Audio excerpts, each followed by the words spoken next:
सिद्धेभ्यः। ओम नमः सिद्धेभ्यः। ओम नमः सिद्धेभ्यः।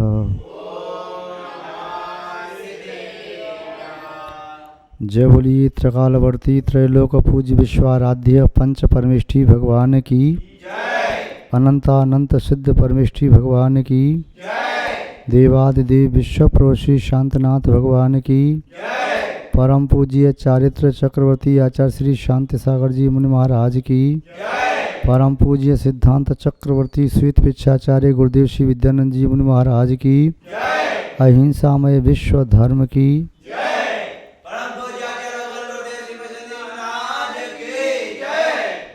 धर्म स्नेही सत श्रद्धालु यहाँ पर उपस्थित आप सभी भव्यवर पुंडरीक पुण्यात्मा महानुभाव, जीवन हमारा या आपका बहुत महत्वपूर्ण है। इस महत्वपूर्ण जीवन को सफल और सार्थक बनाने के लिए आवश्यक है अच्छे कार्यों का संपादन, अच्छे वचनों का व्यवहार और अच्छे विचारों का पुनः पुनः चिंतन। संसार में ऐसे बहुत से प्राणी हैं जो इन बातों को जानते हैं। मुझे अपनी धन का सदुपयोग करना चाहिए, मुझे शरीर से अच्छे अच्छे कार्य करना चाहिए, अच्छे वचन बोलना चाहिए, अच्छे विचार मन में उत्पन्न करना चाहिए और उनको क्रियान्वय या साकार रूप भी देना चाहिए, किंतु ऐसा कर नहीं पाते।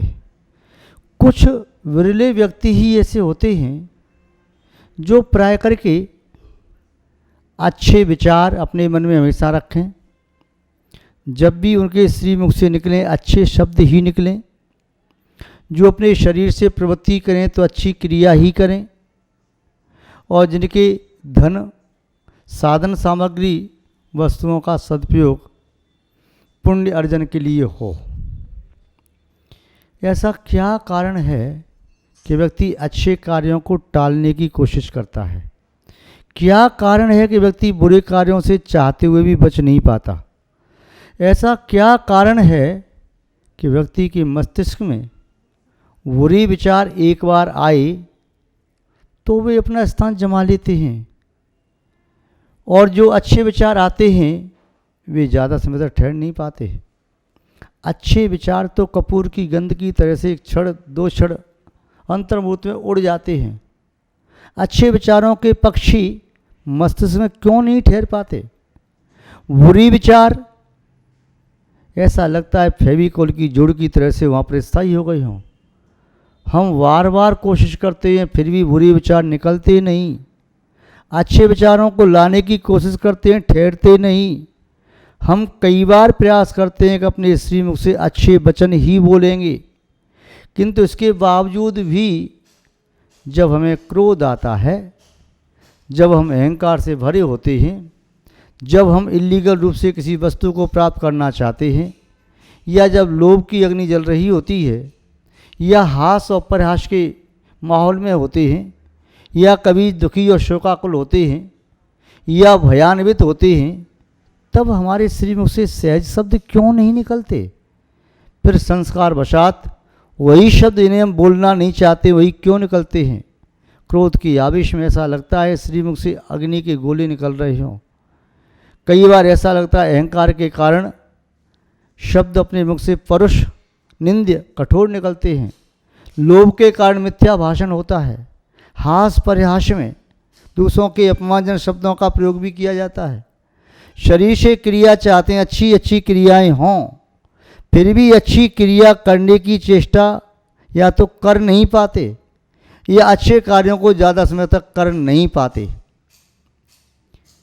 इस संबंध में विचार करने पर कुछ बातें महत्वपूर्ण हैं जिनके कारण हम अच्छे विचारों को अपने मस्तिष्क में स्थान नहीं दे पाते हैं, अच्छे वचनों को अपने श्रीमुख से बार बार नहीं कह पाते हैं, अच्छे कार्यों का संपादन अपने शरीर से नहीं कर पाते हैं, अपने धन, साधन, सामग्री और उपकरणों का समयानुसार और स्थान के अनुसार हम सम्यक उपयोग नहीं कर पाते।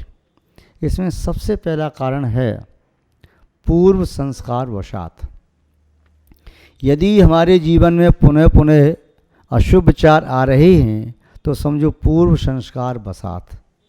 यदि हमारे मुख से बार बार अशुभ शब्द निकल रहे हैं तो समझो पूर्व संस्कार वशात। यदि हम पुनः पुनः उसी मिथ्या क्रिया को, पाप की क्रिया को कर रहे हैं तो समझो पूर्व संस्कार वशात।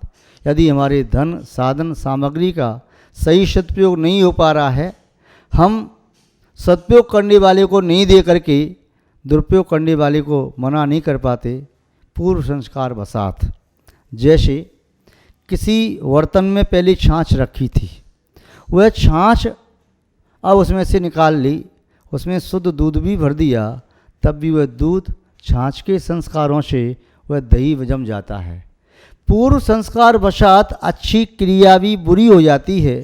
पूर्व संस्कार वशात जैसे कुम्हार बर्तन बनाते समय चाक को वह डंडे से घुमाता है और घुमा करके अपने डंडे को निकाल के अलग रख देता है, किंतु चक्र वह फिर भी घूमता ही रहता है। क्यों? पूर्व संस्कार वशात। हम पाप को बार बार कर रहे हैं, क्यों? पूर्व संस्कार वशात। हमारे चित्त में विशुद्धि ठहर नहीं पाती, अशुद्धि स्थान बना लेती है, क्यों? पूर्व संस्कार वशात। तो सबसे पहला कारण है कि हम अच्छे कार्यों को क्यों टाल देते हैं, अच्छे विचारों को क्यों निकाल देते हैं, क्यों नहीं ठहरा पाते? पूर्व संस्कार वशात। कारण क्या है? जिस व्यक्ति की बैठक में पूर्व काल से उस प्रकार के व्यक्तियों का निवास गोष्ठी चलती रही है, जो व्यक्ति अशिष्ट हैं, जो व्यक्ति अशुभ विचार से सहित हैं, जिनका खान पान अशुद्ध है, जिन्हें आवारा लड़के कहते हैं, जो अशुद्ध खान पान करते हैं, ऐसे व्यक्ति, ऐसे युवा उस बैठक में बैठे रहे तो अच्छे सज्जनों को हम बिठाने का प्रयास करेंगे, वे वहाँ की वर्णा को देख करके चले जाएंगे। और पूर्व संस्कार वशात जो पहले लड़के वहाँ आते थे, पुनः पुनः वहाँ आ जाते हैं, बिना बुलाए भी आ जाते हैं और ठहरते हैं। ऐसे ही हमारे चित्त में पूर्व संस्कार वशात वही पुरानी बातें बार बार आती रहती हैं। पूर्व संस्कार वशात हमारे श्रीमुख से वही अशुद्ध शब्द निकलने लगते हैं। पूर्व संस्कार वशात हम पुनः पुनः उसी पाप की क्रिया को करने लगते हैं जिस पाप की क्रिया से बचना चाहते हैं। तो पूर्व संस्कार मुख्य कारण है। दूसरा कारण है द्रव्य क्षेत्र काल भाव की अनुकूलता न होना। हम अच्छे कार्यों को क्यों नहीं कर पाते? क्योंकि हमें अनुकूल द्रव्य नहीं मिल पाता है, अनुकूल क्षेत्र नहीं मिल पाता है, अनुकूल काल नहीं मिल पाता है, अनुकूल परिणाम नहीं होते हैं, वैसा माहौल नहीं मिलता। जैसे कोई व्यक्ति विद्वानों के बीच में बैठ जाए तो वह भी विद्वत्ता की एक दो बात करने लगता है। साधकों के बीच में बैठ जाए तो आंख बंद करके बैठा हुआ वह सामान्य व्यक्ति भी साधक जैसा प्रतीत होता है। सूर्य के प्रकाश में पड़ा हुआ कांच का टुकड़ा भी रत्नों की संगति में रत्नों जैसा चमकने लगता है। ऐसा माहौल बन जाए तो व्यक्ति बुरे कार्यों को छोड़ सकता है। उसे द्रव्य ही प्रतिकूल मिल रहा है, उसका क्षेत्र भी प्रतिकूल है, उसका समय भी, काल भी प्रतिकूल है। अब भाव उसके प्रतिकूल हो जाते हैं। जैसे कोई व्यक्ति रात्रि के समय शराब पीता था, वह व्यक्ति शराब को छोड़ना चाहता है, किंतु पूर्व संस्कार वशात उसी स्थान पर जहाँ पहले शराब पीता था वहाँ फिर पहुँच गया। वही समय जिस समय पीता था, वही स्थान जहाँ पर बैठ के पीता था और शराब की बोतल भी सामने रखी हो तो उसका मन फिर पुनः पुनः पीने का करेगा।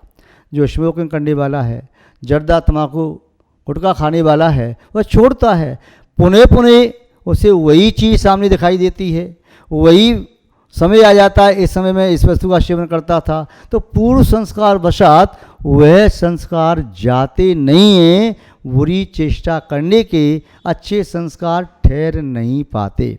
जैसे बबूल किसी खेत में उगे हों, उससे भूमि बंजर हो गई हो, अब झाड़ झंकट भी उसमें लगी हैं, कोई व्यक्ति उन्हें उखाड़ करके यदि वहाँ पर गुलाब के पौधे लगाना चाहे तो पूर्व संस्कार वशात उसमें बीच बीच में पुनः बबूल के पेड़ पैदा हो जाते हैं, झाड़ झंकड़ पैदा हो जाते हैं, गुलाब अपना स्थान वहाँ जमा नहीं पाते, पुष्पों के पौधे वहाँ अपना स्थान जमा नहीं पाते, यदि बोते हैं तो पुनः वह सूख जाते हैं, मुरझा जाते हैं। ऐसे ही पूर्व संस्कार वशात हमारी पुनः पुनः क्रिया वही होने लगती है। तीसरा मुख्य कारण है कुसंगति। हम अच्छे कार्यों को क्यों टाल देते हैं? क्यों कुसंगति का हमारे जीवन पर ऐसा प्रभाव पड़ता है जिसके कारण अच्छे कार्यों को करने का हम साहस कर नहीं पाते। कुसंगति हमें अपने रंग में रंग लेती है, जैसे श्याम रंग ने धवल वस्त्र को भी श्याम कर दिया हो। अब उसे कोई धवल करना भी चाहे तो पुनः पुनः वह यदि कोयले के बीच में पड़ा हुआ सफ़ेद वस्त्र भी है, उसकी हवा से वह कोयला उड़ कर के आता है तो पुनः पुनः श्याम हो जाएगा। कुसंगति को छोड़े बिना कोई भी व्यक्ति बुरी आदतों को छोड़ नहीं सकता। उसके वही मित्र हैं ड्रिंक करने वाले, गंदी वस्तु खाने वाले, गंदे कार्य करने वाले, उनकी संगति में रहेगा तो छोड़ नहीं पाएगा। या तो संगति छोड़ दे तो वस्तु छूट सकती है, वस्तु को छोड़ने से संगति न छोड़े तो वस्तु छूट नहीं पाती। पुनः पुनः वह बुरे कार्य करता है, अच्छे कार्य कर सकता है अच्छी संगति में जा कर के। जैसा माल होता है, निमित्त होते हैं, उस प्रकार के कार्य करने के परिणाम होते हैं, साधन मिलते हैं, तो संगति का भी प्रभाव पड़ता है। अगला कारण है जो अच्छे कार्यों को टाल देता है, प्रमाद के कारण। सोचता है अब कौन करे, ठीक है बाद में देख लेंगे। उसका उत्साह नहीं होता है। उत्साह आता है अच्छे कार्यों से, पुण्य से उत्साह आता है। जब तक पाप का उदय होता है तो पुनः पुनः संस्कार जोर मारते हैं, उसे प्रमादी बना देते हैं। अच्छे कार्य करने के नाम से नींद आने लगती है। विद्यार्थियों को कहो पढ़ो, पढ़ने का मन नहीं हो तो कहेगा मेरे सिर में दर्द हो रहा है, मेरे पेट में दर्द हो रहा है, अब मैं थक गया, मैं सो जाऊं, और उससे बात करनी है। और किसी काम में लग जाएगा तो उसे फिर न सिर दर्द होगा, न पेट दर्द होगा, न नींद आएगी, न उसे भूख लगेगी, न थकान आएगी। तो वे उसका माहौल ऐसा होता है, अंदर का प्रमाद भरा हुआ है। प्रमाद अच्छे कार्यों में बढ़ने से रोकता है और बुरे कार्यों में सहज प्रवृत्ति हो जाती है। अच्छे कार्यों को करने का आशय है किसी जल को ऊपर ले जाना, और बुरे कार्य करने का आशय है जल का बह कर के नीचे आ जाना। जल बह कर के नीचे तो अपने आप संस्कार वशात स्वभावतः आ जाता है, ऊपर ले जाने के लिए पुरुषार्थ करना पड़ता है, मन वचन काय पर नियंत्रण करना पड़ता है। तो प्रमाद भी इसे बहुत बड़ा कारण है। अगला कारण है उसके जीवन में जो अच्छे कार्य नहीं हो पाते हैं, उसके आत्मविश्वास की कमी। अच्छा कार्य करने के लिए सोचता है तो सोचता है कि ऐसा कार्य मुझसे हो पाया न हो पाया, मैंने प्रारंभ कर दिया और पूरा नहीं हुआ तो लोग मेरी हंसी करेंगे। मैंने प्रारंभ कर दिया और लोगों ने कहा अरे अच्छे अच्छे व्यक्ति से नहीं कर पाए थे, तू क्या करेगा, तूने छोटे छोटे काम तो किए नहीं है, बड़े काम को करने के लिए चला है। तो उसका आत्मविश्वास डगमगाने लगता है। जिसका सेल्फ कॉन्फिडेंस लूज होता है तब फिर अच्छे कार्य का प्रारंभ करता भी है, पहली बात तो प्रारंभ करता ही नहीं। करता भी है तो सामने वाली प्रतिकूलताओं को देख करके 2 कदम बढ़ते ही पुनः पीछे लौट आता है। यदि प्रारंभ करता है 4 कदम और आगे बढ़ाए तो कोई प्रतिकूलता आई तो फिर वहाँ से लौट आता है। कई बार तो मध्य में से और कई बार उस कार्य की पूर्ण सफलता के समीप पहुँच कर के लौट आता है। जैसे कोई तैराक तैर करके नदी पार कर रहा हो तो कच्चे दिल वाला व्यक्ति तो नदी में कूदता ही नहीं, चाहे भली तैरना जानता है। यदि मैं नहीं पहुँच पाया वहाँ तो, यदि डूब गया तो, कोई बीच में से लौट के आता है। और कई बार व्यक्ति किनारे के समीप पहुँच करके फिर लौट करके आता है या डूब जाता है। तो ये भी एक कारण है आत्मविश्वास की कमी। आत्मविश्वास की कमी व्यक्ति को आगे बढ़ने नहीं देता। आत्मविश्वास का तीव्र होता है, प्रबल होता है, वह व्यक्ति कमर कस के तैयार होता है, संकल्प के साथ जाता है अब मुझे कोई रोक नहीं सकता, मैं इस टारगेट को प्राप्त करके ही रहूँगा, मेरा लक्ष्य यही है, कुछ भी समझौता नहीं करूँगा और सफलता मेरी मुट्ठी में है, मुझे मिलेगी ही मिलेगी। जब वह आत्मविश्वास को जनरेट करता जाता है फिर वह किसी की परवाह नहीं करता। हौसला बना लिया जब ऊंची उड़ान का, हौसला बना लिया जब ऊंची उड़ान का, फिजूल है फिर कद नापना आसमान का। फिर फिर उसके लिए आसमान का कद नापना फिजूल है। जब संकल्प कर लिया, आत्मविश्वास जागृत कर लिया ऐसा करना है तो ऐसा होगा ही। फिर क्या डरना, क्या है क्या नहीं है, चलना है, पहुंचना है, पहुंच के ही रहूँगा। और ये भी तय है, प्रमाण पत्र ऐसे ही नहीं मिलता, पहले परीक्षा देनी पड़ती है। ये भी तय है, अच्छे कार्यों में तो विघ्न आते ही आते हैं, श्रेयांशी व विघ्नानी, किंतु परवाह नहीं करता। इसका आत्मविश्वास खूब बढ़ा हुआ होता है तो ऐसा व्यक्ति बढ़ता जाता है, बढ़ता जाता है, और बढ़ते बढ़ते अपने लक्ष्य को प्राप्त करने में समर्थ भी हो जाता है। महान भाव अगला कारण है जिस कारण वे अच्छे कार्यों को टालने की कोशिश करता है, नहीं करता है, तो उसका वह कारण है कार्य की सफलता में संदेह। जब व्यक्ति को कार्य की सफलता में संदेह होता है, कोई व्यक्ति आकर के कह दे तुम इस कार्य को करने जा रही हो, मैं तुम्हें लिख के दे सकता हूँ, ये कार्य तुम कर ही नहीं पाओगे, और वह व्यक्ति उस व्यक्ति की बातों में आ जाता है, तब वह आगे कदम नहीं बढ़ाता। यदि उसके स्थान पर कोई व्यक्ति ये कह दे कि तुम्हारा कार्य तो नियम से पूरा होगा ही होगा, तो कार्य को टालेगा नहीं, वह कार्य को करेगा ही करेगा। संदेहात्मक संदेहात्मक उसके विचार, संदेहात्मक उसके सुझाव कुछ मिलते ही तो व्यक्ति के पैर कांपने लगते हैं। जो व्यक्ति चलने में दौड़ने में असमर्थ हो सकता है, वह व्यक्ति कांपने लगता है।